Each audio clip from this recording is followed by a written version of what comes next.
On passe pas d'un rythme où pendant 1 an et demi, parfois même 2 ans, on a été sous monitoring médical à un rythme de travail trépidant où on reprend tout.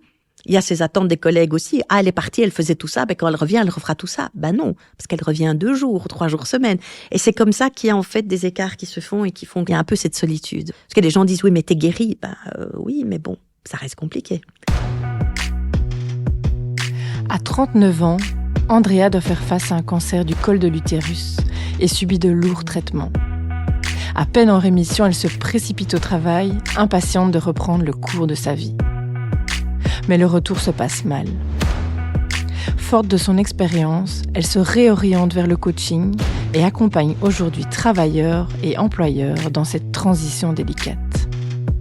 Dans cet épisode, elle nous confie les difficultés qu'elle a traversées, mais aussi comment le combat contre la maladie est source de nouvelles compétences à valoriser dans le monde du travail. Bonne écoute. Inspiration, quand les épreuves de la vie poussent à l'action. Un podcast d'En Marche, le magazine de l'AMC. J'avais eu des hémorragies pendant tout le week-end et comme ça correspondait plus ou moins à la période à laquelle je devais être indisposée, je me suis dit, c'est pas grave, elles sont un petit peu plus abondantes que d'habitude. Et puis le lundi, je suis arrivée au travail, visiblement, c'était indiqué sur mon visage parce que je me rappelle très bien de ma responsable qui m'a regardée et qui m'a dit, mais qu'est-ce que tu fais? Oh, tu es pas blanche, tu es grise, quoi. Et je lui dis, non, ça va, tout va très bien. Et en fait, je travaillais j'étais bibliothécaire à l'époque je suis allée à la bibliothèque pour faire une recherche et là, j'ai eu l'impression qu'on me transperçait avec une lance et les hémorragies ont recommencé de plus belle. Et donc, de là, je suis partie aux urgences. Donc, j'étais hospitalisée en urgence, on me transfuse. Et puis, je vois ma gynécologue le lendemain matin qui me dit « Ah, je dois absolument faire une intervention aujourd'hui pour aller voir ce qui se passe. » Mais elle me donne pas vraiment beaucoup plus d'informations. Et puis, le lendemain matin, quand je la revois en post-op et que je lui demande ce qui se passe, elle me dit « Écoute, je préfère pas me prononcer, etc. » Et là, moi, j'ai compris tout de suite. Et donc, je suis venue chercher le diagnostic avec ma maman. Et la gynécologue m'a dit après, c'était incroyable parce que j'avais 2 femmes en face de moi. Elle dit, j'ai vu ta maman vraiment s'effondrer sur son siège. Elle dit, toi, tu t'es redressée. Et la première chose que tu m'as dit, c'est qu'est-ce qu'on fait?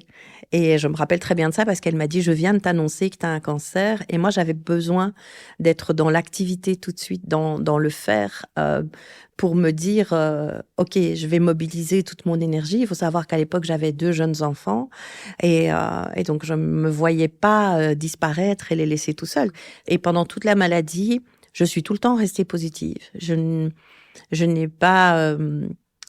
Il y a eu des moments d'angoisse et de peur, oui, parce que quand on a des examens et qu'on connaît pas les résultats, là, c'est vrai qu'on a peur. Je suis pas Wonder Woman non plus, donc. Mais sinon, j'ai essayé de vraiment rester positive tout le temps. Tous les matins, je conduisais mes enfants à l'école. Tous les soirs, j'allais les chercher. Je faisais les devoirs avec eux. Quand j'étais en chimio, ça a été un petit peu plus compliqué, parce que la chimio tombait sur mon estomac et mes intestins, donc c'est un petit peu compliqué à gérer. Mais ce qui a eu surtout et qui a été dur pour moi, ça a été la concentration des traitements. Donc en fait, j'ai appris que j'avais le cancer le 14 février et mes derniers traitements se sont terminés le 30 juin. Et dans cet intervalle de temps-là, j'ai eu chimiothérapie, curithérapie, radiothérapie et une hystérectomie, quoi. Donc c'était très très costaud. Et voilà. Et puis après ça, ça a été toute la reconstruction. Quand on m'a annoncé la rémission, c'était un moment qui était très très intense pour moi. C'était au mois de septembre et quand on me l'a dit, moi je me suis dit, j'ai eu un espèce d'élan de vie comme ça, de me dire allez, c'est vrai que j'ai encore pendant 5 ans puisque c'est rémission provisoire et pas rémission définitive, mais peu m'importe, là à partir de maintenant, chaque jour, chaque minute, je vais en profiter un maximum et je voulais vraiment montrer que j'étais là, que j'étais de retour, que certes j'avais eu ce parcours, mais que mon énergie, mon envie de faire les choses, elle était toujours bien présente. Ça a été une énergie qui m'a portée, qui m'a d'ailleurs après mené au burn-out.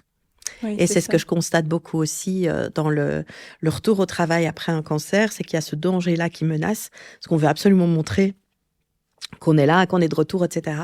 Et il y a une corrélation, en fait, avec certains burn-out qui peuvent arriver quand on met pas l'énergie où il faut.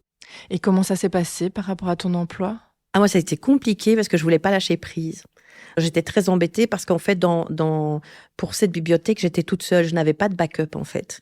Et donc, je voulais absolument revenir, continuer à travailler pour tout préparer.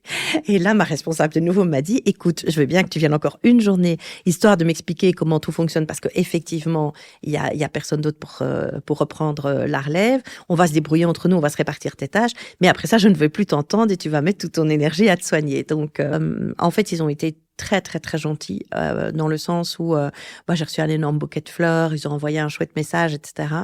Mais où ça a été beaucoup plus problématique, c'est que il y a eu, de part et d'autre, des choses qui n'étaient pas claires. Alors, dans mon chef à moi, il y a eu le fait que j'ai pas voulu écouter le médecin, que je suis retournée travailler à temps plein en sous-estimant complètement les effets secondaires des traitements. Et donc, la première année, j'ai été fort malade. J'ai eu notamment ce qu'on appelle des coliques radiques, puisqu'une partie de mes intestins a été brûlée par la radiothérapie. Et donc, c'est tout des choses dont on ne te parle pas a priori, donc tu peux pas savoir que ça va arriver, mais quand ça arrive, c'est compliqué. Donc, j'ai été pas mal malade. Donc ça, c'est une première chose. La deuxième, c'est que j'avais des problèmes de concentration et de fatigue qui maintenant sont objectivés. Mais à l'époque, on n'en parlait pas comme on en parle maintenant, donc c'était compliqué aussi. Et puis, l'autre chose qu'il y a eu, c'est que j'avais quelqu'un qui m'avait remplacée pendant mon absence. Et 2 semaines ou 3 semaines après que je sois rentrée, ma responsable est partie pour d'autres fonctions, hors de l'organisation dans laquelle je travaillais. Et on s'est retrouvés, elle et moi, avec la difficulté que la définition de notre job n'était pas claire. Et donc, on n'arrêtait pas de se marcher sur les pieds l'une de l'autre. On s'est très vite monté en sauce, dans le sens où moi, je revenais au travail et je voulais montrer que j'étais de nouveau là et que j'étais capable de faire des choses. Et elle avait repris mon travail pendant que j'étais pas là et voulait montrer aussi qu'elle était pro et que il y avait une possibilité pour elle de rester. Et donc, on est rentré dans quelque chose dans lequel on défendait chacune un peu notre point de vue.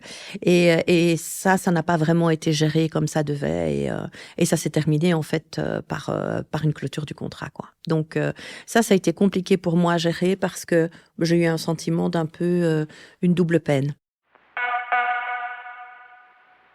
Moi, ce qui m'a manqué, c'est le conseil. Quand je suis revenue au travail, que j'étais en panique avec cette collègue, c'est quelqu'un à qui parler pour expliquer pourquoi j'avais peur qu'en fait on me trouve inutile, que je perde mon travail, etc. Tout ça, je pense que pour moi, ça aurait été intéressant de le ventiler avec quelqu'un. Et même ma préparation, moi je suis partie bien en tête, 5 jours semaine, youpi, on y va. J'aurais été avec un coach, il m'aurait dit, oui, mais ta fatigue, elle est comment? Oui, mais est-ce que tu as encore besoin de faire des siestes? Et tout ça, c'était le cas. J'avais encore besoin de me reposer. J'avais certains effets secondaires qui sortaient déjà. Donc, tout ça, ça m'aurait aidé à le conscientiser de manière à mieux préparer mon retour et pas me retrouver avec tout d'un coup tout en même temps qui devient confrontant. C'est le retour au travail, c'est la fatigue, c'est les problèmes cognitifs, c'est tout ça. Et là, ça devient lourd. Vous êtes sous cloche pendant tout le temps du traitement et vous avez les médecins, vous avez les oncologues, les infirmiers, enfin bref, il y a les opérations, les traitements, tout ça. Et puis du jour au lendemain où vous êtes en rémission, il n'y a plus personne.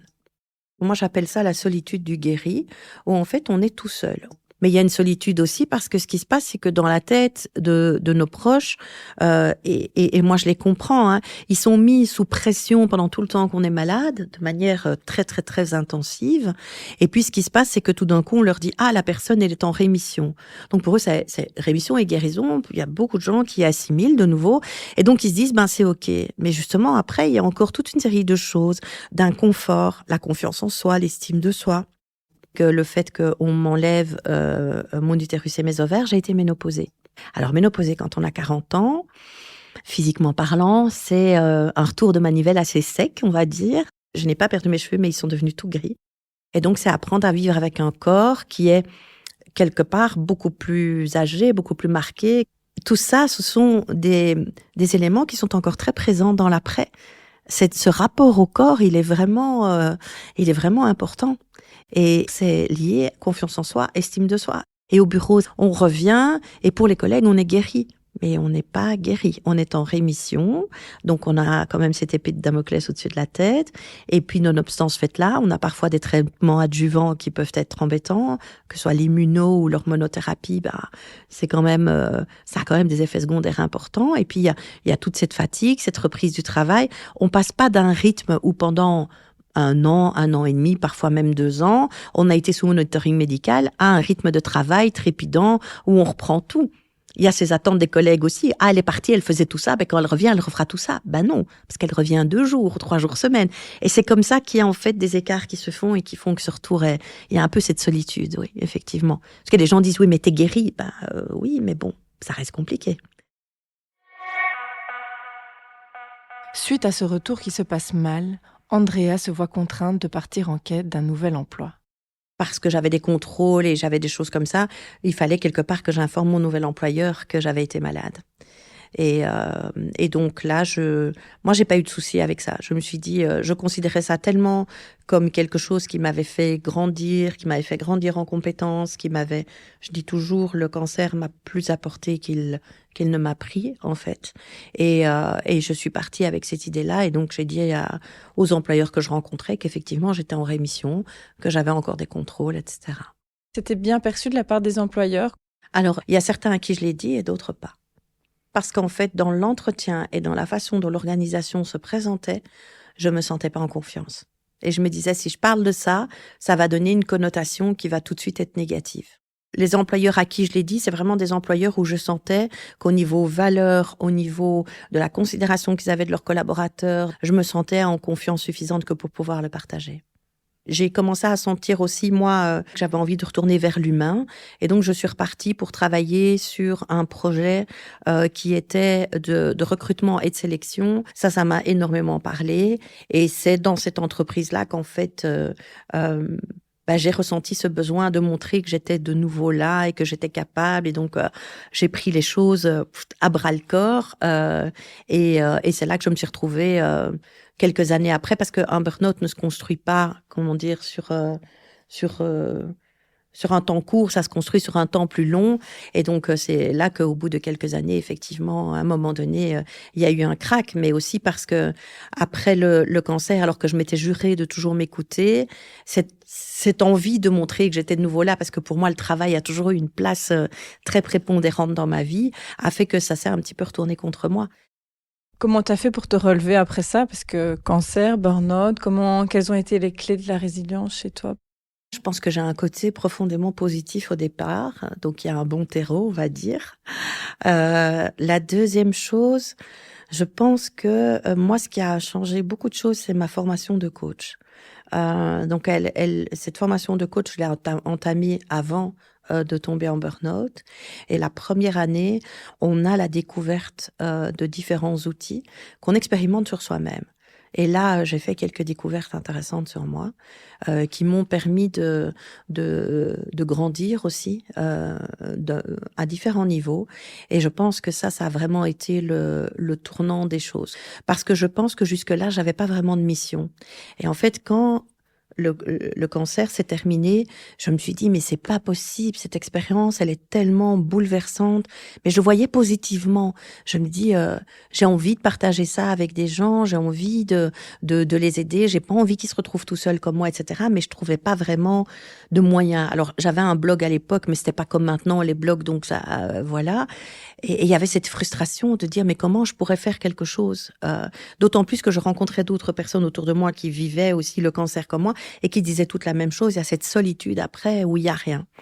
Et puis j'arrive à l'école de coaching en formation et je me rappellerai toujours, on était 20 élèves et le coach qui allait nous donner notre première journée dit, voilà, moi j'aimerais savoir pourquoi vous voulez devenir coach. Et donc tout le monde commence à dire pourquoi et je vois que ça va être à mon tour de parler et je suis là, je sais pas quoi dire. Et puis tout d'un coup, c'est l'éclair et je dis, moi je veux être coach pour les gens qui ont eu le cancer et qui veulent retourner au travail. J'ai vu tout le monde se retourner en disant, avec quoi elle vient? Mais là, la mission, elle était claire et nette. Et c'est vraiment, c'est dans cette école de coaching ce jour-là que je pense que ce que je fais aujourd'hui est vraiment né. Face à des constats communs, Andrea et d'autres coachs se tournent vers la Fondation contre le cancer pour les sensibiliser au manque d'accompagnement au retour au travail. Un projet de formation est alors mis sur pied pour créer un réseau d'oncocoachs. De là est née une formation certifiante. Après ça, je suis devenue la coordinatrice de cette formation pour les francophones, puisque j'avais suivi la première volée qui était néerlandophone. L'idée était de mettre à disposition, effectivement, des coachs qui puissent avoir cette approche très, très spécifique. Et dans cette lancée-là, j'ai participé à un deuxième projet de la fondation qui est Reconnect, qui est une plateforme, en fait, qui est mise à disposition pour les employeurs gratuitement avec tous des petits trucs et astuces pour justement gérer ce retour au travail après le cancer. Là, maintenant, je fais partie d'Oncobule aussi, qui est aussi une plateforme dans laquelle il y a en fait toute une série de praticiens qui s'occupent de tout ce qui est soins après le cancer. Si on regarde mon CV, ça tourne beaucoup autour de ça, en fait. Justement, c'est pas trop dur d'être tout le temps dans cette ambiance de cancer, finalement? Non. C'est une question qu'on me pose souvent. On me dit c'est un métier dur quand même et tout ça. Et en fait, non, parce que en tout cas, je sais pas, est-ce que je suis vernie, peut-être, j'en sais rien. Mais tous mes coachés, moi, ce qui m'a émue profondément, c'est que je ressentais ce même élan de vie que celui que moi je ressens. Et j'ai eu dans mes coachés des personnes dont le cancer n'allait pas guérir. Et il y avait toujours cet élan de vie qui était là. Alors bien sûr, il y avait des moments de stress, d'angoisse, de tristesse qui étaient là, mais il y a toujours quelque chose pour moi de profondément positif dans tout ça. Et ce que moi j'essaye de faire avec eux, c'est vraiment, et c'est un discours auquel je crois profondément, c'est que le cancer aide à développer une flopée de compétences qu'on n'a pas au départ. Moi, je sais que je me suis découverte courageuse, résiliente, flexible. Il y a plein de choses qui sont nées pendant la maladie qui n'y étaient pas auparavant. Mais c'est la confrontation qui a fait ça. Donc, moi, c'est plus vers ça que je vais. Maintenant, où c'est difficile parfois, oui, c'est quand je vois des personnes qui ont des difficultés à se faire entendre par rapport à leurs organisations, par rapport à leurs collègues. Et en fait, je sens que c'est pas du tout de la mauvaise volonté, mais plutôt de la méconnaissance des choses, quoi. Et ça, je trouve un peu dommage. Donc, c'est de là que maintenant je travaille chez Cohesio aussi.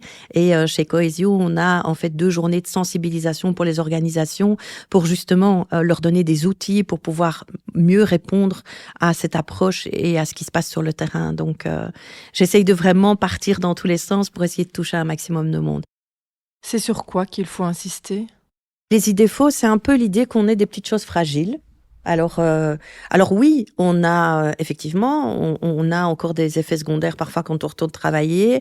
Oui, effectivement, il y a l'une ou l'autre chose. On a peut-être encore des opérations, on a encore des traitements, mais en soi, on s'en est sorti, quoi. Et on s'est pas sorti de rien, on s'est sorti du cancer. Donc, je pense qu'il faut voir ça. Puis de nouveau, il y a aussi cette sensibilisation par rapport aux compétences qui sont développées pendant la maladie. Donc, je pense qu'on est dans un monde dans lequel, et on l'a vu avec le Covid, où la capacité de s'adapter, d'être flexible, de faire face à l'incertitude, parce que ça, on le fait pendant toute la maladie. Nous, en fait, c'est devenu, c'est notre core business. Après le cancer, c'est un peu ça. Et puis surtout, que l'entreprise voit à quel point c'est positif pour tout le monde, parce que un collaborateur qui revient et avec qui ça se passe bien, c'est potentiellement du know-how qui revient dans l'entreprise, c'est s'éviter de devoir chercher quelqu'un avec ce que ça coûte, devoir le former avec ce que ça coûte. Ça envoie un message à l'équipe que l'organisation est aussi une organisation dans laquelle on peut être malade, qu'on n'est pas forcément ni pointé du doigt, ni mis au banc parce qu'on est comme ça. Dans les organisations, il y a ce malaise aussi.